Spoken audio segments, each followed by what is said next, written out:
The principles are coming to, it's interesting. It's not a toolbox. It's not a technique. It's a reality. There's a truth. There's a fact about principles. Kind of like if someone were to say, is gravity a nice idea? Is it a tool that I use? We would say like, no, it's a principle. It's just a fact of life. You don't have to believe in gravity for gravity to be real, right? You don't have to know about the principles or believe in them for them to be a reality. But what are they pointing to?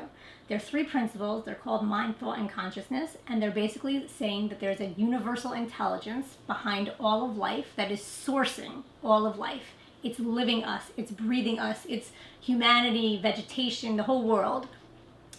The same way I would say, my heart, I'm not making my heart beat. That would be like pretty egotistical, right? Like I'm not making my heart beat. My heart is beating. Well, what's beating that? Well, there's an infinite source behind life that's beating that. That's making me breathe. Well, that infinite source also created man in a way that to have an experience of life, he had to have thought. That we have the ability to have thought and we have the ability to be aware of that thinking. And that's all the principles are pointing to. Where does our experience of life come from?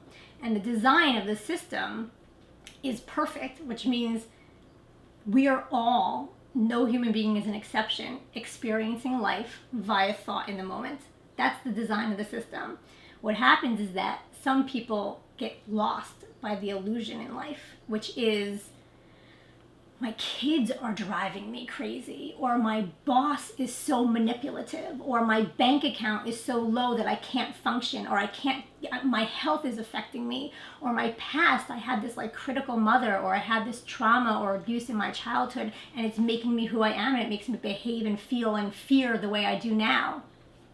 And that's a typical way that it's like the world is looked out at as there's a false premise to the world, which is you have the power to create a feeling inside of me. My environment, my circumstances have a power to create an environment, experience within me.